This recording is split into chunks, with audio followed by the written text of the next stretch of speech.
juga menjadi gagap. Kini dia terluka lagi. Dia melapor ke kantor polisi.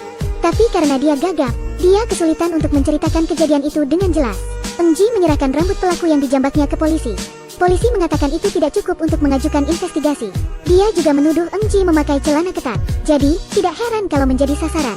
Eng Ji putus asa. Tapi dia tidak berharap ada yang lebih buruk. Saat dia pulang, pelaku yang memperkosanya ternyata menemukannya lagi dari alamat di kartu identitasnya. Pemerkosaan kedua akan terjadi. Ji Eng panik, mengambil piala dan menghantam pria itu. Tapi pelaku belum menyerah untuk memperkosa. Dia meraih kaki Ji Eng. Ji Eng mengambil pecahan piala, menancapkannya ke leher pelaku. Dia ketakutan, tapi kemudian tampilannya menjadi garang. Saat ini dia sepertinya tahu apa yang harus dilakukan. Lalu bel rumahnya berbunyi. Seorang poluan datang. Mengetahui apa yang dialami Ji Eng, dia ingin membantunya. Tapi sekarang ada mayat tergeletak di rumahnya. Ji Eng juga tidak percaya lagi pada keadilan. Jadi dia berbohong bahwa salah lapor karena mabuk. Meskipun poluan tidak percaya, tetapi Ji Eng langsung menutup pintu. Melihat mayat pelaku itu, Ji Eng teringat akan memorinya yang menyakitkan.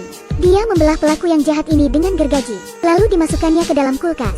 Tapi karena kulkasnya terlalu kecil, sepotong tangan selalu jatuh. Jadi tangan itu dibuang untuk makanan anjing. Sayangnya, dia bertemu polisi yang menerima laporannya dulu. Dia menghina Ji Eng sebagai wanita jalang, dan meminta 100 juta won untuk menangkap pelakunya. Polisi itu melihat tangan di dalam tas. Dia menjatuhkan dan menendangi Ji Eng untuk menangkapnya. Tapi kemudian Ji Eng mengambil pistol polisi yang jatuh.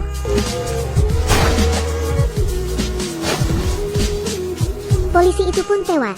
Tidak ada petunjuk yang tertinggal di TKP. Polisi menemukan korban tewas karena pistolnya sendiri.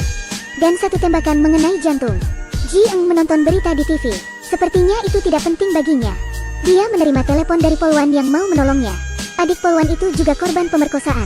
Jadi dia bisa memahami rasa sakit Ji Eng. Ji Eng ke kantor polisi, mengingat kejadian malam itu. Tapi sekelompok gangster sedang ditahan di kantor polisi. Ji Eng kaget melihat dua pelaku kejadian malam itu. Dia tidak berbicara apa-apa, tapi bersembunyi di luar gerbang kantor polisi. Ji Eng terus mengikuti satu pelaku, sampai dia melihatnya masuk ke dalam rumah. Ada senyum di sudut bibirnya. Dia mengucapkan selamat tinggal pada orang tuanya, lalu datang ke pabrik dan keluar dari pekerjaannya. Dia membalas semua penderitaan yang telah dialaminya. Tapi dia melihat pacar tetangganya di rumah, menjadi korban KDRT oleh pacarnya yang kejam. Ji Eng membawanya ke rumah sakit untuk dirawat. Kini Ji Eng berubah menjadi jahat. Dia menghancurkan mobil pria bajingan itu. Polisi menemukan kepala tetangganya ditembak dengan pistol polisi. Jadi dipastikan kedua kasus dilakukan orang yang sama. Polisi mengunjungi pacar tetangganya untuk investigasi. Dulu Ji Eng adalah atlet menembak dan memenangkan banyak kejuaraan. Polisi mulai menyelidiki Ji Eng. Ji Eng datang ke rumah pelaku kedua dan mengarahkan 2 tembakan ke kelaminnya. Pria itu membuat Ji Eng ingin bunuh diri. Tapi sepertinya dia lupa apa yang sudah dilakukannya ke Ji Eng. Jadi, kepalanya ditembak. Saat ini poluan datang ke rumah Ji Eng dan menemukan buku hariannya. Dia tidak percaya Ji Eng telah mengalami banyak penderitaan. Tidak banyak waktu tersisa untuk Ji Eng saat ini. Poluan yang sudah mengetahui kebenarannya itu harus diikatnya. Ji Eng mengirim pesan ke manajer pabrik yang melecehkannya, membuat janji dengannya di bar. Orang ketiga yang memperkosanya adalah bartender bar ini. Ji Eng datang ke ruangan, melihat wajah manajer yang menjijikan.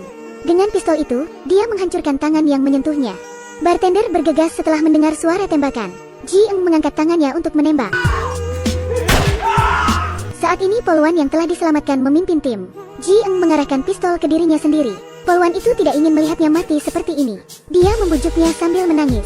Ji Eng harus hidup untuk menceritakan penderitaannya kepada dunia. Ji Eng tergerak oleh ketulusannya. Dia letakkan pistol yang dipegangnya. Tapi saat ini, bartender mengambil pistol, langsung menembak kepala Ji Eng. Lalu pria kejam ini pun merengek, meminta polisi membawanya ke rumah sakit. Poluan yang marah ingin membunuh pria itu. Dia langsung menembak pria itu.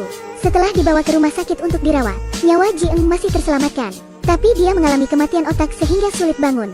Lalu poluan itu mendengar perawat berbicara.